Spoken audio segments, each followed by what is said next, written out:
Did I say that out loud?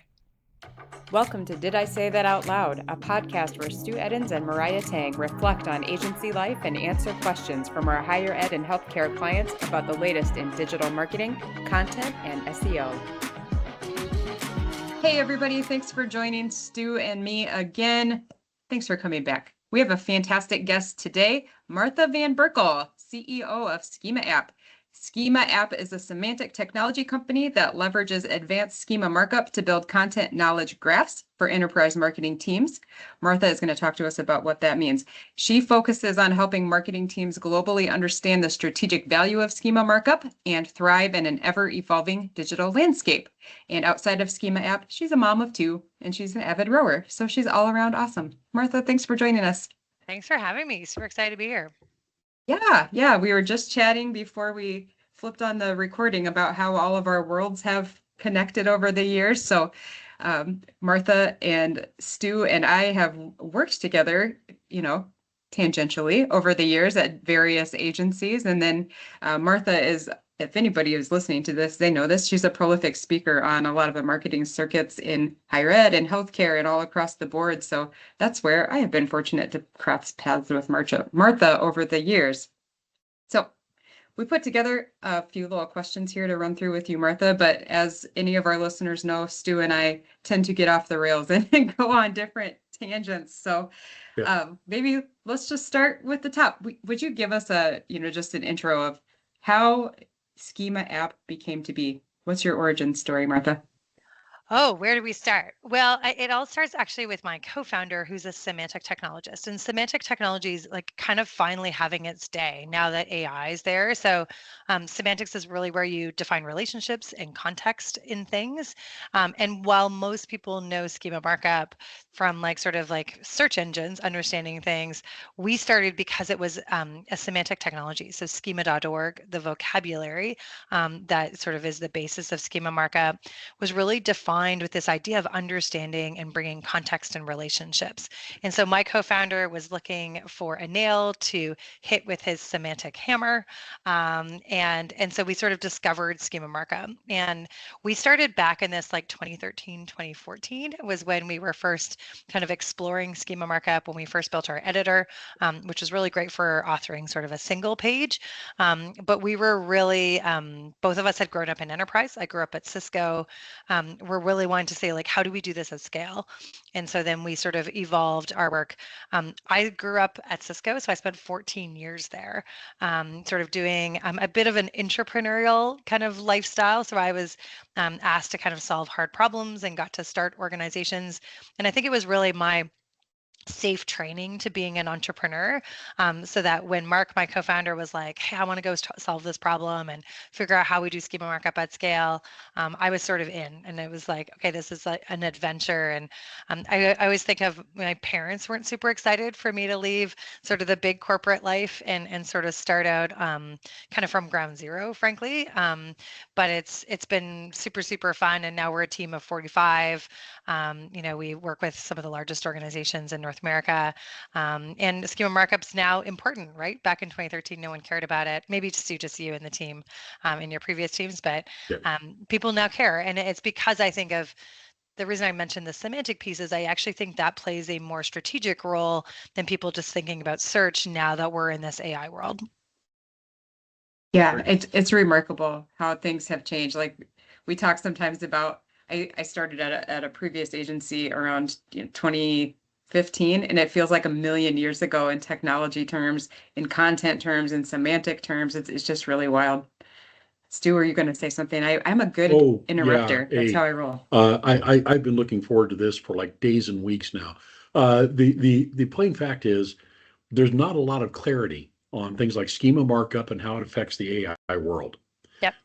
In fact, it's real fun because if you ask one of the AI tools, chatbot, you ask it the question on Monday, you ask the same question on Thursday, how does schema markup help you? You'll get two different answers.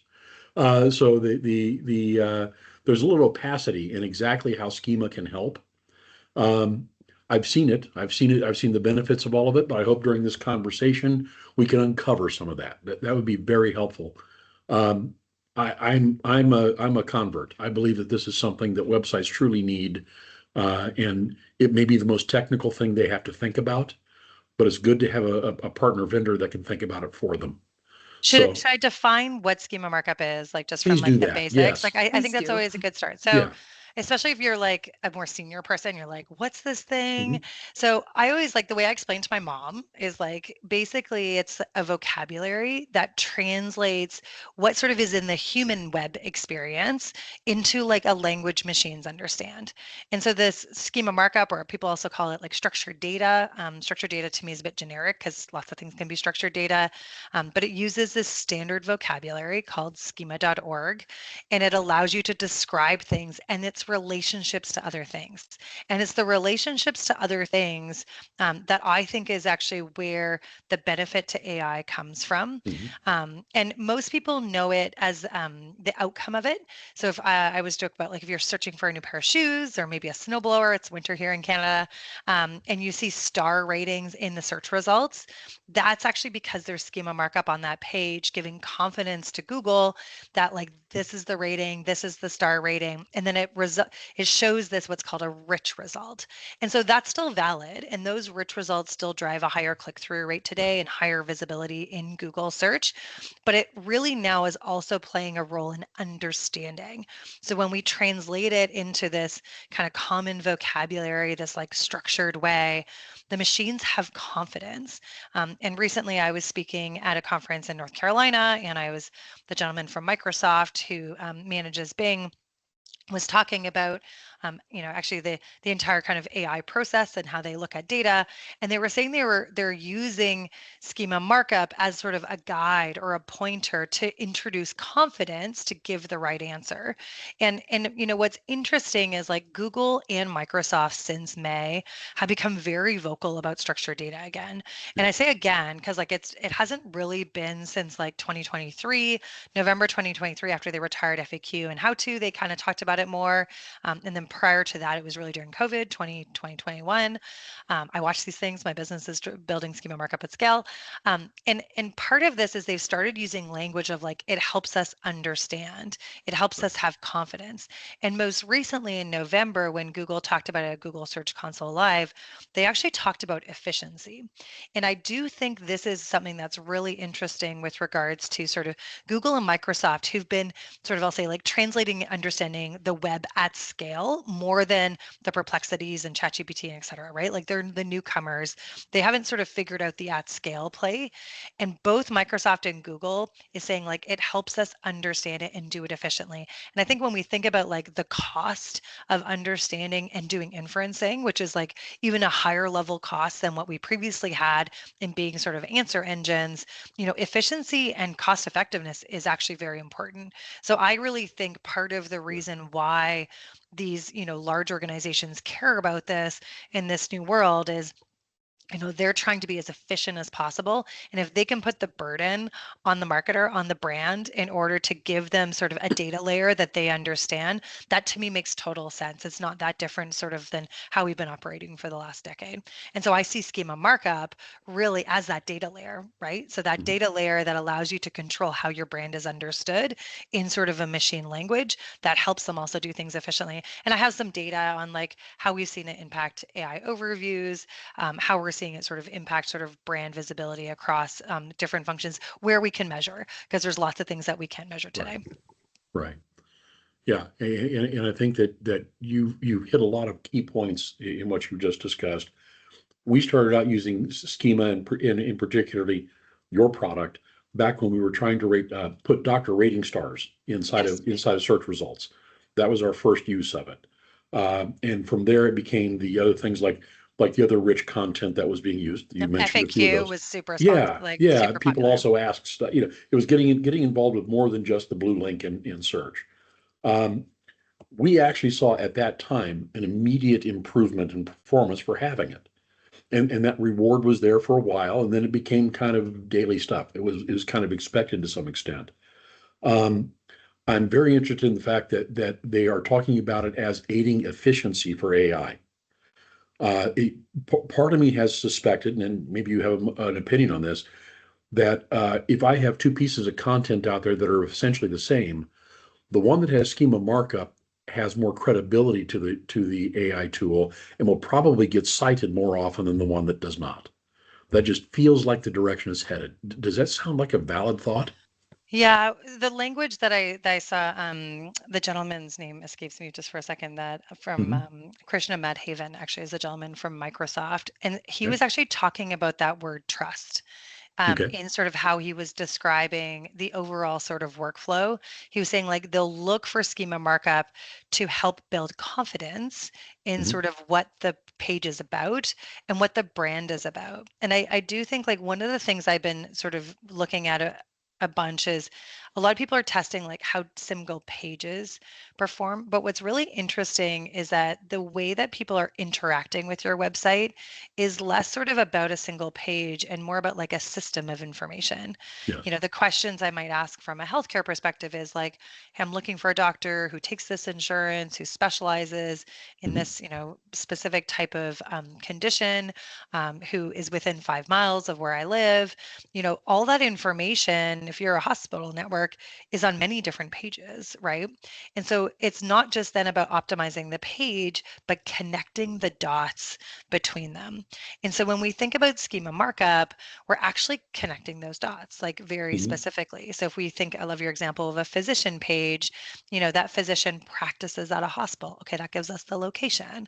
You know, this physician has this specialty. So that might give me confidence in sort of, what they service, or it might be like it offers these services, right? So you have like your Right. medical conditions or your service pages that are linked again to that physician page, but have much more detailed information that would give the robot confidence in sort of what that is. And so now as we're answering these, and the prompts now are like 700 words, right? Like these aren't sort of like keywords like we used to do in search, right? It's much, much, much more detailed. And so the way I think about, like, I'll say advanced schema markup, and when I talk about a content knowledge graph, it's actually when we sort of optimize a page and then connect the dots through the Right. schema markup to define those relationships. And I think it's that, Stu, that's actually building the true trust, because the answering of that question comes from, again, understanding all those Yeah. connections. And we've been doing Yeah. some testing on, even sort of like deepening the connections. I would say like a lot of our product investment over the last 2 years have been around, we call it connecting entities, or like being able to connect sort of in more advanced ways, making the graph more robust would be ways that I talk about it. And we're seeing that move the needle. We're seeing it sort of Mhm. drive higher clicks, higher click-through rate, when we sort of like build that sort of like data system in sort of a Right. more robust way. Right. And most of the AI interactions I'm seeing don't lend themselves to the model of ranking. It's not like No. search where I rank on page one or number three on page one and so on. So I can imagine where the AI tools themselves don't want to have to look at a naked page and apply schema, if you will, on their own to determine what's on it. If I offer that information to them, I'm probably going to get mentioned more often because I save them time. It makes it easier for them to not Yeah. offer what might be a hallucination or an incorrect answer. Well, exactly. And we have seen it solve hallucinations. So we actually published a case study with Wells Fargo where Mhm. Google AIO was referencing this super old article. It was like 23 years old, Yeah, about and saying that this location was closed. So it was like a significant problem. right. And we basically just added schema and connected it with the rest of their schema markup. Mhm. And within like that next crawl, Google was pointing to that direct page. And so Yeah. again, this is where again, I think like the like connecting all the dots is important. And historically, Stu, when we worked, 5, 6 years ago, we would Yeah. look at converting pages, right, as a priority for what to optimize with schema Mhm. markup. Now we're telling the brand story. So Right. now if there's pages on the website that are important to tell your brand story, which is most of them, right? Like you shouldn't have too many that aren't really part of that. We're Mhm. now looking for coverage because we want to make sure that like any question or context that we need across the brand is sort of connected and understood. Right. And what's cool is that when you also build this schema markup and I would say like with a semantic technology company like us versus just thinking of it as an SEO tactic, you can now port that knowledge graph and reuse it. So this is like some of the stuff that we're testing now. So on-site search, right? Now the MCP, so Model Context Protocol, which is like an API for AI. Schema App has an MCP connector now. So you can now connect it to any of your on-site search, your chatbots you can use. And now you have this like structured data source, which was really interesting because Gartner called out in like I think it was like the report in February that CIO's biggest problem with actually realizing benefit from doing the AI initiatives was data readiness. And so for marketers, good news, if you're doing structured data and working with an organization like ours that's like building it in a portable sort of standard knowledge graph, like now that data can be reused and portable in really cool ways. So that's like another area that we're excited about. Stu, there was something you mentioned and you're onto something. I want to kind of, so you talked about like how, like it brings them confidence and then also how search engines, it's like more than just blue links. Yeah. Could they use it to train is sort of where my brain went. Yeah. So Microsoft announced last May, okay, the timing of this was so interesting. So Google and Microsoft start getting on stage in early May, this 1 week, and say, that like, yes, start using structured data. That same week, they announced something called NL Web. Have you heard of NL Web yet? No. Okay, this is super fun. So NL Web, the leader of NL Web is RV Guha. RV Guha was at Google for 20 years, and he created schema.org. So he's the guy that started Schema Markup. He's also known as the creator and founder of RSS. So he left Google, went to OpenAI for about 6 months, and then ended up at Microsoft. He now works for Kevin Scott, the CTO. Okay. And what NL Web is basically a conversational interface for your website in order for you to sort of almost like have a built-in chatbot. Okay. Now, what they're trying to do is also prepare you for the agentic web and do it in an open source way. So this same interface that you can use sort of as a chatbot, it's on the Schema App website. So if you want to go try it, you can try it. I do. Is also going to be the agentic endpoint for websites. Guess what they're using to train it? Structured data and RSS. Right. Man. Okay. Yeah. One thing I've been thinking about and where I think schema is going to be very helpful, even starting now, is getting the data you have structured in such a way that a non-website application of your online data becomes second nature. I'm kind of excited because I look at something like Notebook LM, which can take anything I give it and turn it into a video, a slideshow. Podcast. But I'm thinking if I have on my phone my personal AI agent, and it knows that I assimilate information best as a slide presentation, and I ask it a question, rather than delivering me to your website, it's going to take the data that's there, put together with structured data, and pull it into a slide deck for me like that. Absolutely. That it helps me get the information I want. That's years and years away probably, but so NL Web is looking to be like an agentic interface for that. Yeah. And what's cool is it's got an MCP server built into it. Okay. And it also is like has an orchestration layer, right? So we're testing it and sort of looking to be early adopters of it. Because it's like if we could help our enterprises then be ready for the agentic web and do it in an open way that allows lots of different applications to interact with it. And we have all the data, so we'll just actually integrate directly into NL Web so that like that becomes sort of ad hoc. This then sort of not just prepares people for Google search, for AI search, but now this like next sort of piece where people are just going to, I really think like I thought your example was great, right? Like we're going to have like a personalized way, whether it's be verticalized or task-based, of ways that we want to interact with data. And so the data layer then becomes sort of your interface, right? Yeah. So Schema App's like right in the middle of that. Like I said, we already have MCP, so people can integrate it internally. NL Web's on our website. We'll be actually putting NL Web into Schema App so people can test and see what it's like from an interface perspective. And then again, we'll be looking to help our enterprises like be early adopters of that to be ready. And my thoughts are also going toward headless CMS and using schema to organize the data necessary for that. Yeah, and we see it Drupal kind of going in that direction a yeah, little bit. Like they were interesting. We work with people who use Drupal, and they're like, "Oh, well, Drupal does schema." I was like, "Well, yeah, if you want to rewrite your whole right. content kind of vocabulary to be on schema.org, which most organizations aren't Mhm. going to do, and so you kind of still need that sort of like middle layer, right? That's going to take your content as is, build that out, and then be able to kind of go from there. Yeah. Can And I some of it's interrupt the okay, flow of certainly. genius for one moment? Yeah, Okay. yeah. My eyes are going, "Ooh, this is all amazing," and I love it. I know we have a subset of individuals who are like, high level content people, marketing people, and so forth. Yeah.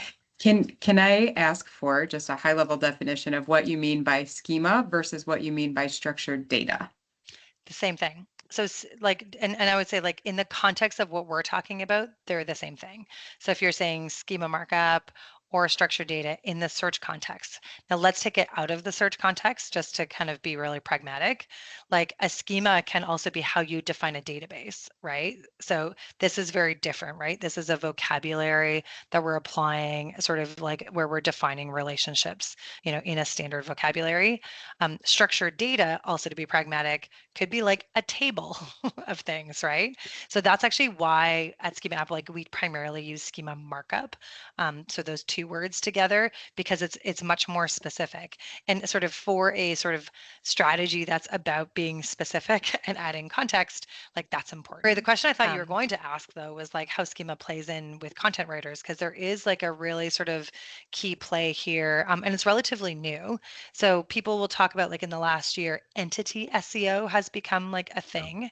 So the way I like to describe an entity versus a keyword is it's sort of multi-dimensional. So like if I were to describe a shoe, like you can all picture like a different shoe, but like an entity is like a hot pink 5-inch pump, right? That's made out of satin, like it's giving me all kinds of different information that's allowing me to know that in more detail.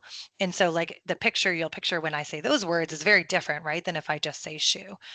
So that's sort of how I think about sort of entity versus keyword. And so entity is like much more, it's almost like a topic, like if you were to think of as a content writer. And so what's cool with schema markup is that there's something called entity linking, which is like where you actually define these entities within the content. And then you can kind of define it in the schema markup in how it relates. And so most people know the ones like same as, right? So people will be like, oh, this is the same thing as perhaps it's like a social media profile, or you're using like a Wikidata or Wikipedia definition for something. So obstetrics is maybe what I'm talking about on my hospital webpage. This is the same as obstetrics that I'm talking about sort of in this kind of defined vocabulary. What's cool though is if you actually do that entity identification across all your content, you can start to understand what you're an authority on. And what's interesting about that is in this world of AI and even in search, content writers are always saying like, well, what do we need to write about that would help us like gain traffic, visibility, and authority sort of with regards to these different entities and topics. And so what's cool is like in schema markup, sort of by doing this sort of tactic of doing entity linking, you can now give a sort of living, breathing, data report on sort of like what entities and what groupings of topics are you actually an authority on. So as you're publishing more different content, how is that changing? And so that's something that Schema App does now, something we call Entity Hub that we released in July, really to sort of leverage again that data layer to give insights into the marketing pipeline to help content teams then build the right content and have again that living, breathing data layer or that data system sort of then be able to kind of give feedback, because most of the tools out there today, so whether you're looking at like Profound or AirOps or SEMrush, et cetera, they're looking at sort of like how is your brand showing up in sort of answers in Google or in ChatGPT and et cetera. But it's like they're not telling you like how your date, like your actual content is representative of that. And so again, that's sort of like where we're playing and sort of where we're trying to help content writers be able to kind of have that authority. Yeah, I love that. And we love a hot take on the show, as you as you might know. So I want to throw one at you, Martha. What do you say or what do you fume about when you see headlines like SEO is dead, websites are dead? I think like for me, it's like it's just sort of like it's just changing. Like I don't even react to it anymore because people have said it so many times. I also think like the role of SEO is changing a lot. When I presented again at that technical SEO conference in November, it was really about like we need to think like data architects. Now, our organization happens to have thought like that forever because that's sort of like where we started, like and sort of who we've always served. So welcome to the party, everybody. But I think like it's going to be, it's just changing, right? So like we don't, it's less about sort of making the search engine happy, and now it's about controlling your data and how your data is understood. So to me, like it's a bit of a shift of maybe who's king. Um, and I do think content is king still, because content's what drives the data, right? So there you go. I'm taking the day off. Did you hear that? There you go. There you go. Let's ask another interesting question. What do you see as the biggest mistakes with schema beyond not using it? Do you see people that run before they walk? Do you see problems that crop up? Yeah, like most times I see people still like trying to optimize a page versus like connect the dots across pages in a system. And again, sort of like, or they'll like optimize, like I see tons, like lots of people offer like physician optimization. And so Mhm. they'll optimize the physician pages, but it's like an island, like it's not Yeah. connected. And again, if we're thinking how machines and AIs inferencing, I don't know, I often introduce myself with my knowledge graph where I have a connection to Kevin Bacon. Have you guys seen that? Yeah. So it's like sort of I used to own a car and my car was in a movie and Kevin Bacon directed that movie and Kevin Bacon used to drive my car. And the reason you can win the Kevin Bacon game is because you understand those connections. And so I think the biggest mistake people make is that they're just optimizing the physician and they're just optimizing Mhm. the homepage and they're sort of like and they're using like the plugin because like that's good enough. Now, like if you're ecom, it might be good enough because like, there's only like 4 types of pages on an e-commerce site. Yeah. But if you have like any complexity to your brand and business and your content, like you need to be being very specific how you connect the dots. And I would say even very um, senior SEOs still don't understand how to do that well. So, I think it goes back to sort of the kind of like human experience, mhm. really, right? Like, how are we going to want to interact? Mhm. And, it's sort of not a natural thing, our keyword searches that we've been Yeah. doing, which is, I think, why ChatGPT and so forth have become so popular because it's so natural to have a conversation, right? We Yeah. have conversations since we're like, we can talk, right? When we're Mhm. 3 or 4. So I think it'll just be interesting how marketing evolves because Yeah. we've been so reliant on, oh, well, we're going to control the visuals and we're going to control, how the words are laid out on the page. That all goes away, right? As we Yeah. get in, it's already gone away, right? With ChatGPT and so forth, like with this conversational piece. So I do think, like I said, I think our role as marketers is more around data, right? And controlling Mhm. how the data is understood so that we can show up in those conversations with context, right? And with sort of accuracy. Yeah. Thank you. That's a good explanation. Thank you. There's just a million things to go through with this, and as I've demonstrated, it's possible to geek out on some of the technical parts. But I'm going to ask a little more practical question. Let's do it. We have clients who are on the very robust WordPress platform who buy a plugin to do schema at a very high level.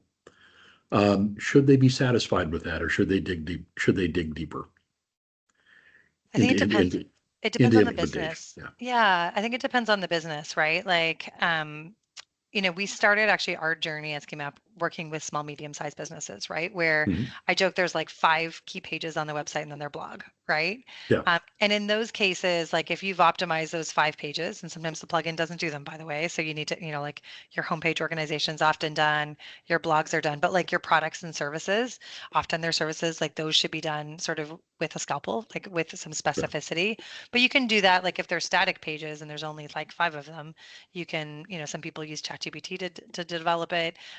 There's other sort of rank math allows you to do some pieces on WordPress and so forth. I think like it's like if your business though is more complex than that and you're thinking strategically about how your consumer is interacting with you, like then I think it's again like you should actually be digging in and saying, how is your information, what is that translation layer Mhm. explaining to the machines? And if it's like you care about that and you like your user base is using those new tools and you're going to strive to kind of be pieces, then yeah, you should be, is the plugin actually explaining what it's about. Like one of the biggest challenges I have with plugins, and actually the head of the old head of Yoast SEO, Jono and I used to have these debates all the time together. It's like, like don't say it's a website. Please, like you can use website to get a certain icon in search, like do that, but like it's not a web page. Like the page is about something, otherwise it wouldn't be there, right? So I think that that level of specificity in this new world is going to be required. And so people should be auditing that, whether they're on WordPress or Drupal or wherever. Like it's really like this is how your machines are going to understand you. And I think often the plugins are very generic because they're doing the easiest thing possible, Yeah. right? Can you talk a little bit about schema markup as being one and done, or the maintenance required to keep it accurate and up to date? Oh Because man, it's, yeah, story of my life, right? yes, So the first question I typically ask people is like, does content change? And the answer is yes, the content does change. So I would say like no matter what, like it needs to be dynamic in that like your content's getting updated. I know like some of the key pointers we're getting from the AI platforms are like refresh your content, make sure it's like connected to new things that you're updating, you're getting rid of duplicate content, right? So as content changes, no matter what solution you're doing, it needs to be dynamic, meaning that like you can't do static markup and leave it there unless your site's static. And like I said, some of those SMB small companies who have 5 pages in their blog, like those are okay to be static. But for large organizations, enterprise organizations, often you have different lines of businesses that are making updates dynamically. And so I would say like one is like your solution needs to be dynamic. The second thing is there's a lot changing in this area that would allow you to get sort of incremental. And I'll give you an example that I've mentioned already. So one is like historically, we didn't cover everything. We just looked at converting pages or things that drove leads. Now we're looking at things that bring context. So 100% coverage on websites is actually becoming like a very important thing because now we have like the entire data system, especially if we're going to port it and reuse it in different ways. The second thing is we're finding some advanced capabilities. So I mentioned entity linking. So we are seeing that when we do entity linking, that non-branded queries increase in performance. This is awesome, right? And so, but that's like that entity linking is, again, we have a solution that dynamically identifies the entity, nests it in the schema markup. And so that's like a changing, evolving piece. And it's not even just nesting at once. We're also now looking at internal entity linking. So think of like how historically we would look at backlinking through URLs, right, within a site. Well, now we want to add context to that. And I think my physician example is a good one there, right? Like we want to make sure like that physician practices at this hospital and we're like giving context to that piece. And so again, as the website changes and the content on the website changes where we're interlinking, those need to be dynamically updated. And again, if it's a 5-page website, it's easy to manage and like set and forget. But if you're doing that on an enterprise site where there's, again, lots of people changing, lots of content changing, or you're pulling in information from Kairos or different applications, that's going to be really important, right? So no, it's not a set and forget. The other piece is like this stuff is changing, right? So like at Schema App, like there's going to, we anticipate there'll be new kind of vocabulary things added. So like, how do we then update sort of how we're doing the mapping to be more specific? How do you're doing a refresh on your content, make sure that's up to date. And then things break all the time. So I would say like that's the other element. Like while we do monitoring to make sure schema markups live and not kind of breaking as part of our services, most organizations don't. And again, if this is what we're betting on, right, in order to be understood by AI, then you need to manage it. So again, like we need to think of this more of like this is a data system, right, that we're managing and that's living and breathing versus like an SEO tactic that's one and done. Yeah, I feel like this warrants a part 2 and 3 and 4 and 15. I think every 6 months it's going to become more interesting, right? We're going to learn new things. Yeah. Absolutely. In many ways, it feels like we're at the beginning days of Web 2.0 or the mobile conversion. Yeah, it feels like that again. And as with everything else, 95% of guesses are going to be wrong, but if you keep guessing, that 5% makes you win. Well, and I've worked in tech for 25 years. and Mhm. it's moving faster. I don't know if you feel it, Right. like it's moving faster than ever before, which to Yeah. me is fun, right? Like Yeah. those of us that like change, it's Yeah. going to be fun. Well, I pointed out to somebody that the push for being mobile ready was almost a 7-year push. Being AI ready is probably gonna be a 3-year push. Yes. And I think that kind of helps us set the timelines here. Martha, this has been great. Thank you very much. Thanks for having Uh, me. Thanks for the great yeah, conversation. yeah. Thanks for listening to Did I Say That Out Loud with Stu Eddins and Mariah Tang. Check out the show notes for more information about today's episode. And if you have any questions, concerns, or comments, hit us up anytime at staymates.com.